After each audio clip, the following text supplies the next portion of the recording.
Peterson spins it off the glass and in. Darryn Peterson shown. I can see the Kobe in his game. Draft night. Barclays Center.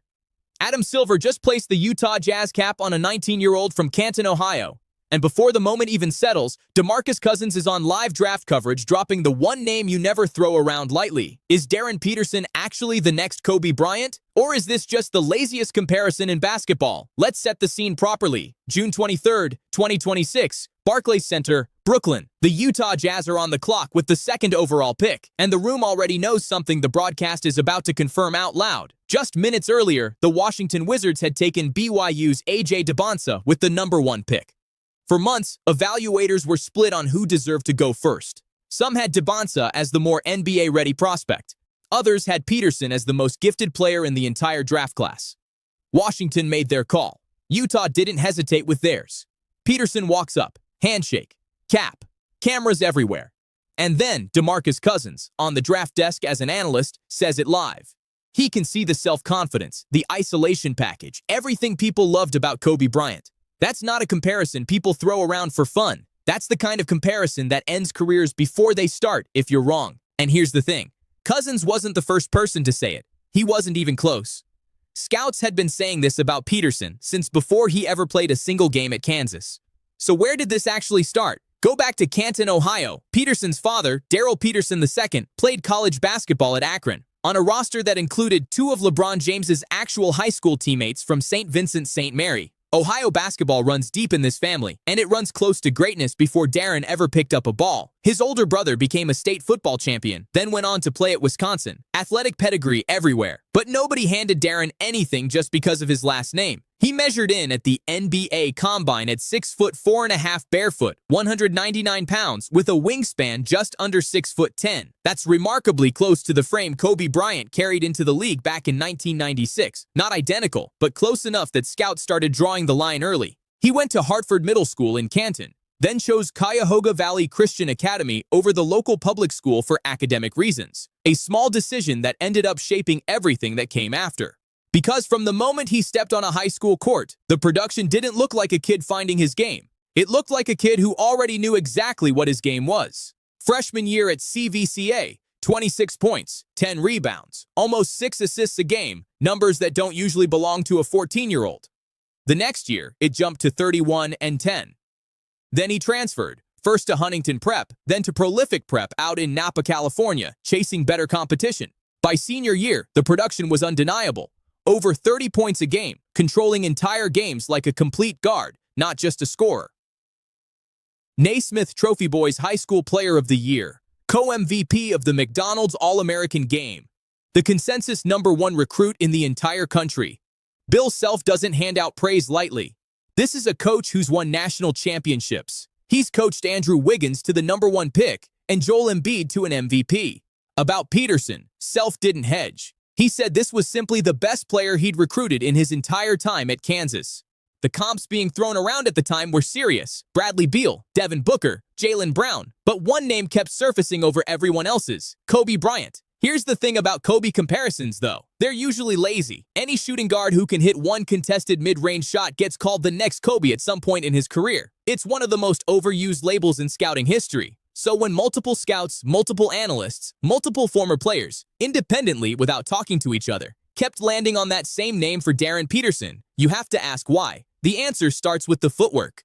Peterson doesn't get his shots the way most young scorers do. He's not just beating people with speed and athleticism, he's setting them up first. Pivot moves, shot fakes, shoulder drops, manipulating a defender's angle before he ever rises for the shot. One scout described it simply. The pivots, the 3 levels of scoring, the mid-range, the post-up fadeaways, all of it clean. What separates him, the scout said, is that he's still this young and already this polished. That word, polished, is the specific thing that makes the Kobe parallel actually stick instead of just sounding nice. When Bryant entered the league at 17, people knew he was talented. What nobody fully expected was how technically refined he already was. The footwork was there. The shot creation was there. The willingness to take hard shots instead of relying purely on athleticism was there from day one. Peterson at 19 is showing those same traits. There's also the defensive side, which people forget about with Kobe because his offense was so loud.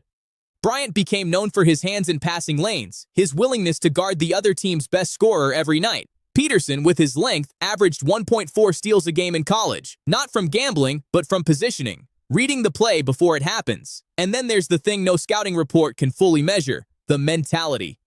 Kobe Bryant went 13th in the 1996 draft. 12 teams passed on him. That slight never fully healed, and it never needed to. It became fuel for the next 20 years of his career. Peterson went second.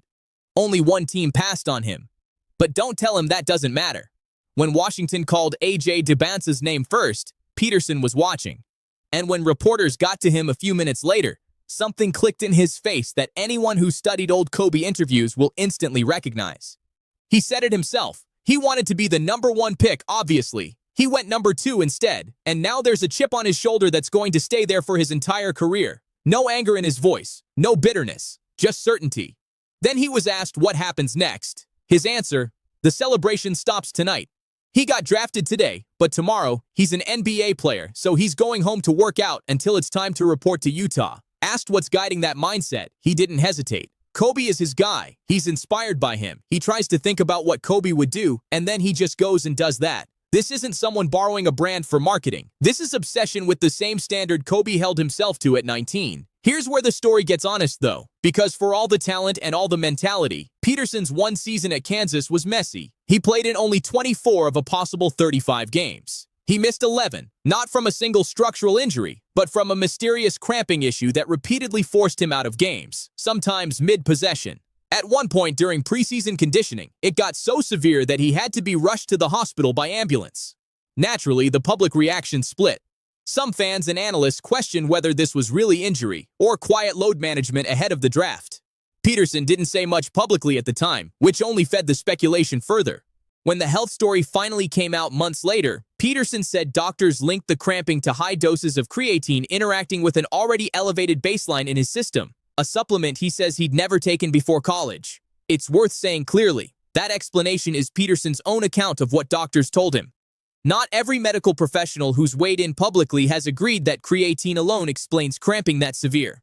Whatever the cause, the disruption was real. His production dipped in a limited role, just 1.6 assists a game, the exact number skeptics point to first when they question whether his playmaking can hold up against NBA point guards. Even Newsweek ran a piece questioning whether the Kobe comparison had gotten ahead of itself, arguing the label demands more than footwork. It demands proving you can carry a team through adversity night after night without shrinking. Fair point. One disrupted college season doesn't prove that yet. But here's the other side of it. When Kobe was 17, 12 teams looked at his profile and saw risk. Too young, too raw, hadn't played against grown men yet. Those concerns weren't unreasonable. He simply made them irrelevant by the time he was 21. Peterson's concerns going into this draft were also legitimate. The cramping, the thin playmaking sample, the shot selection questions. But the Jazz didn't draft the concerns. They drafted the player underneath them. And when you strip away the injury disruption and just look at what he actually produced on the floor, the picture sharpens fast. He broke Kansas's freshman scoring record, a mark that had stood since Andrew Wiggins set it on his way to being the #1 pick in 2014. He shot 38% from three in college on a limited sample, in a role that wasn't even built around him as the primary ball handler. And the one thing nobody, not the doubters, not the skeptics, not even that Newsweek piece, ever disputed, was the talent itself. Scouts who watched him all season kept landing on the same conclusion. The shot making is effortless, and he's the closest thing to Kobe they've seen since Kobe in terms of creating his own shot. That's the ceiling the Utah Jazz just bet on with the second pick in the draft. Now he's heading into a Jazz roster that already has young guards who need touches, especially Keontae George. So Peterson's first real test in the NBA isn't just scoring. It's learning when to control the ball, when to move it, and when to let the offense breathe. Whether the Kobe comparison holds up starts getting tested the moment he steps on an NBA floor. That story is just getting started. Nobody knows for certain what Darryn Peterson becomes. Basketball is long, and plenty of players who looked like the next Kobe faded before anyone even noticed. But here's what we do know. A 19-year-old from Canton, Ohio just walked onto the biggest stage in basketball with a Kobe Bryant tattoo on his arm and told the world on the night he was drafted that the celebration was already over, that he was going home to work out. Kobe Bryant wasn't compared to anyone when he came out of high school. He walked in intending to become the comparison itself. Darryn Peterson isn't trying to be Kobe Bryant. He's trying to build what Kobe built, and that doesn't make him Kobe. But it does mean Utah may have drafted the one thing every defense hates most, a young scorer who believes the slight has already started.